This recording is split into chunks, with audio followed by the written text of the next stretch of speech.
Hello students, welcome to the second module of chapter Work and Energy.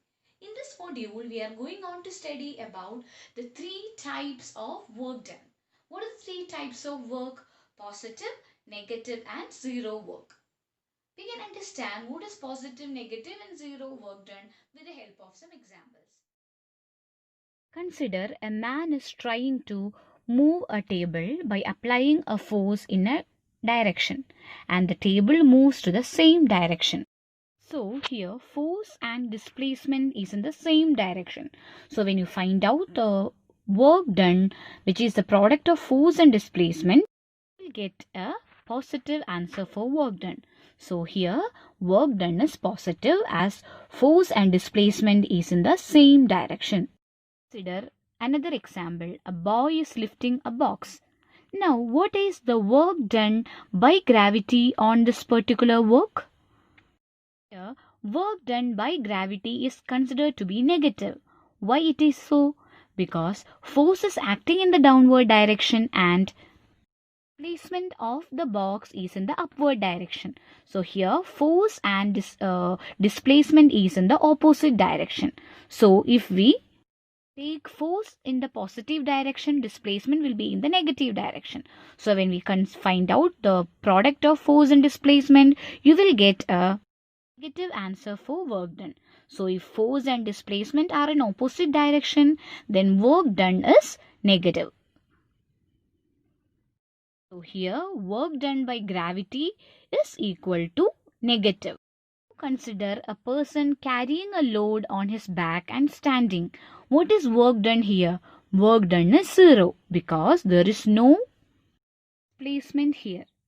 So if there is no displacement along the direction of force, we say that work done is zero. Also, now consider this person is moving along a horizontal road with this load on his head or back. What is the work done by gravity on this load? Is also equal to 0. That is, force is acting downward and the displacement is perpendicular to that. So nothing is now work is done by gravity on this load.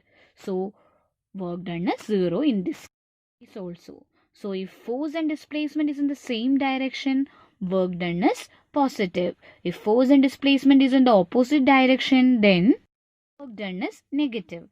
And if force and displacement is perpendicular to each other, work done is 0.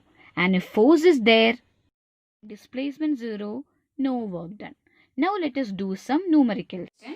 A porter lifts a luggage of 15 kg from the ground and puts it in his head 1.5 meter above the ground. Calculate the work done by him on the luggage. And g is given to be 10 meter per second square. G is acceleration due to gravity. So here in this question, what is the data given here?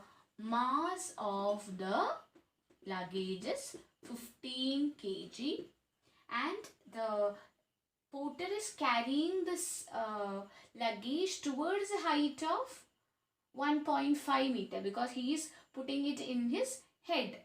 Okay, so it is given that S is equal to displacement of the luggage is equal to 1.5 meter and also it is given G equal to 10 meter per second square.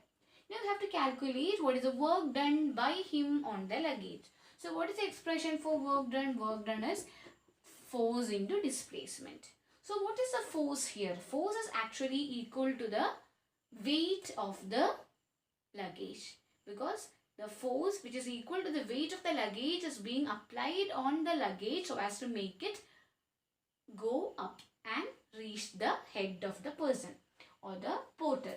So we can take what is the expression for force which is equal to weight, right? So we can write weight into displacement. What is weight equal to? M into G into S. So what is M? Mass 15 into G is 10 into displacement is 1.5 meter. 15 into 10 into 1.5 meter, that is equal to how much? Which will give you 225 joule. So what is the work done by him on the luggage? 225 joule. Pair of bullocks exerts a force of 140 Newton on a plow. The field being plowed is 15 meter long. How much work is done in plowing the length of the field?